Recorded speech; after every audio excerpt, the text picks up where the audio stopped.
आज से 96 वर्ष पहले आज ही के दिन अटल बिहारी वाजपेयी का जन्म मध्य प्रदेश के ग्वालियर में हुआ था। अटल जी एक बहुत शानदार कवि थे और एक बहुत बड़े नेता थे। शब्द और भावों पर उनकी ऐसी पकड़ थी कि उन्होंने ट्विटर, फेसबुक, गूगल और व्हाट्सएप का इस्तेमाल किए बगैर अपनी पार्टी को 2 सांसदों से शुरू करके दुनिया की सबसे बड़ी पार्टी बना दिया। यानी आज जो उनसे सीखने का दिन है, वो आज आप उनसे ये सीख सकते हैं कि अटल जी ने ना तो कभी कोई पीआर एजेंसी अपने प्रचार के लिए रखी, ना ही व्हाट्सएप का इस्तेमाल किया, ना ही इंटरनेट का इस्तेमाल किया, और उसके बावजूद उन्होंने अपनी पहुंच सैकड़ों करोड़ लोगों तक बना ली। अटल जी संयम, कर्मयोग, राष्ट्रवाद और ईमानदारी का एक बहुत शानदार मिश्रण थे, और यही वजह है कि उनके विरोधी हों या उनके समर्थक, सभी उनका सम्मान करते हैं। किसी एक व्यक्ति में इतने सारे गुणों का एक साथ मौजूद होना अपने आप में एक बहुत बड़ी बात है। अटल जी कहते थे, जो कल थे वे आज नहीं हैं, जो आज हैं वे कल नहीं होंगे, होने न होने का क्रम इसी तरह चलता रहेगा। हम हैं, हम रहेंगे, ये भ्रम भी सदा पलता रहेगा।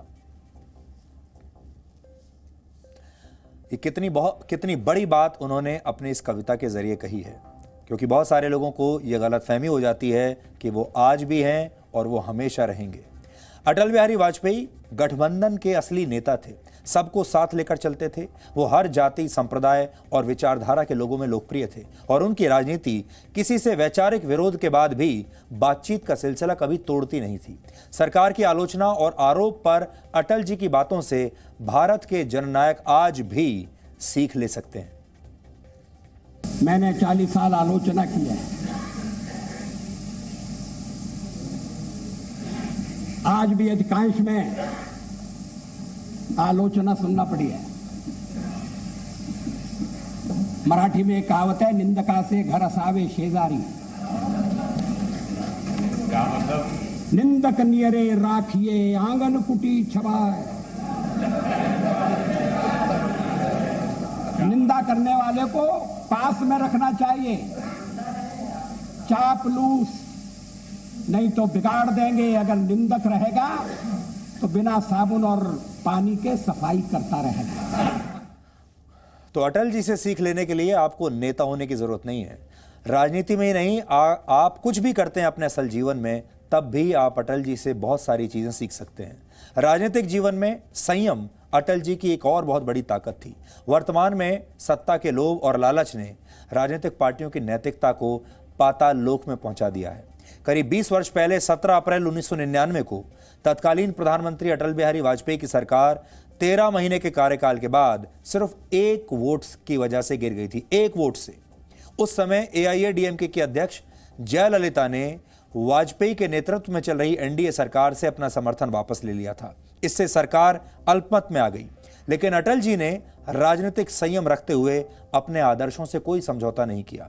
आज आपको प्रधानमंत्री अटल बिहारी वाजपेयी का संसद में दिया गया वो ऐतिहासिक भाषण जरूर सुनना चाहिए, जिससे कांग्रेस और विपक्षी दलों की बोलती उस दिन बंद हो गई थी, और इस भाषण ने देश की जनता के मन में अपनी एक खास जगह बना ली थी, और यह भाषण अमर रहेगा। आवश्यकता इस बात की है कि हम हर बात को संदेह की नजर से देखने की आदत छोड़ दें।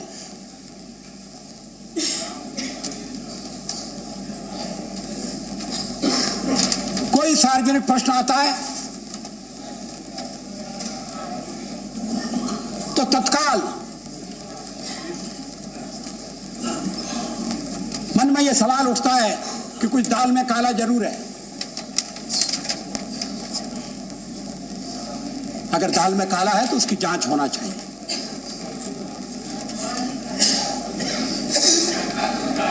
हम 40 साल तक भ्रष्टाचार के खिलाफ लड़ते रहे हैं, अब भ्रष्टाचार से समझौता करें इसका सवाल ही पैदा नहीं होता। अगर हम गलत समझौते के लिए तैयार होते तो आज शायद यहां विश्वास मत प्राप्त करने की नौबत नहीं आती। और इसके बाद सिर्फ 1 वोट से अटल जी की सरकार गिर गई। अटल जी की तरह राष्ट्रवादी बनना आसान काम नहीं है, क्योंकि इसके लिए इरादा और हौसला भी अटल ही होना चाहिए। भारत के पूर्व प्रधानमंत्री अटल बिहारी वाजपेयी का इरादा भी एक ऐसी ही चट्टान की तरह था जिसे हिला पाना असंभव था, और इसका सबसे मजबूत उदाहरण वर्ष 1998 में देखने को मिला, जब 11 मई और 13 मई को भारत ने 5 सफल न्यूक्लियर टेस्ट किए थे। भारत के सफल परमाणु परीक्षण से दुनिया हिल गई थी और तिलमिला भी गई थी, और हमारे ऊपर कई प्रकार के प्रतिबंध लगा दिए गए। लेकिन अटल जी के इस फैसले ने भारत को दुनिया में एक परमाणु शक्ति के तौर पर स्थापित किया। देश को शक्तिशाली बनाने के लिए उन्होंने ये इतना बड़ा राष्ट्रवादी फैसला लिया था। हालांकि हैरानी की बात यह है कि इस परमाणु परीक्षण के लिए अपने देश में ही उन्हें विपक्ष के विरोध का सामना तब भी करना पड़ा था, वैसे ही जैसे आज करना पड़ता है। कि परमाणु परीक्षण की भी आलोचना की गई। पूछा गया देश के सामने कौन सा खतरा था। मैं 1974 में सदन में था, जब श्रीमती इंदिरा गांधी के नेतृत्व में परमाणु परीक्षण किया गया था। हमने उसका स्वागत किया था, प्रतिपक्ष में थे फिर भी स्वागत किया था, क्योंकि देश की रक्षा के लिए वो किया गया था।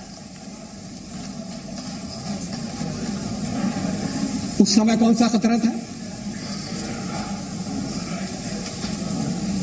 क्या आत्मरक्षा की तैयारी तभी होगी जब खतरा होगा?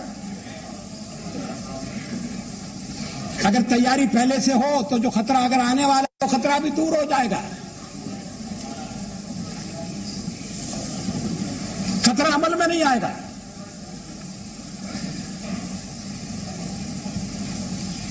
और इसीलिए हमने परमाणु परीक्षण करने का फैसला किया। हमारे कार्यक्रम का अंग है, उसमें लिखा हुआ है, कोई छुपी हुई बात नहीं थी, कोई रहस्य नहीं था। तो अब आप कल्पना कर सकते हैं कि हमारे देश का जो विपक्ष है और उसके जो नेता हैं वो लोग हैं जिन्होंने भारत के परमाणु परीक्षण का भी उस जमाने में विरोध किया था, उसका भी साथ नहीं दिया था। अटल जी कर्मयोगी थे और ये उनके चरित्र की बहुत बड़ी विशेषता थी। कर्मयोगी वो होते हैं जो लगातार अपना काम ईमानदारी से करते हैं। अटल जी चाहे पक्ष में रहे या विपक्ष में, वो लगातार देश के पक्ष में ही काम करते थे। वर्ष 1996 में अटल जी ने सिर्फ 13 दिनों की सरकार चलाई थी, लेकिन विश्वास मत हासिल नहीं होने के बाद उन्होंने तुरंत इस्तीफा दे दिया था, और इस्तीफा देने से पहले उन्होंने संसद में एक शानदार भाषण दिया था। और इस भाषण में उन्होंने देश के सामने जो विचार रखे उन्हें सुनकर आज के नेता भी, और अगर आप भी चाहें तो आप भी सीख ले सकते हैं। पार्टी तोड़कर सत्ता के लिए नया गठबंधन करके अगर सत्ता हाथ में आती है तो मैं ऐसी सत्ता को चिमटे से भी छूना पसंद नहीं करता।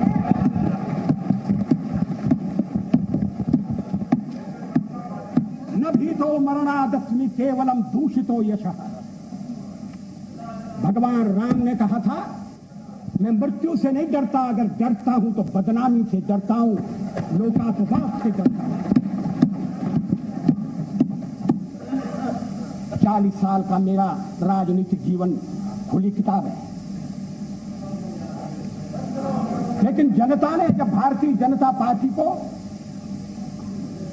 सबसे बड़े दल के रूप में समर्थन दिया, तो क्या जनता की अवज्ञा होनी चाहिए?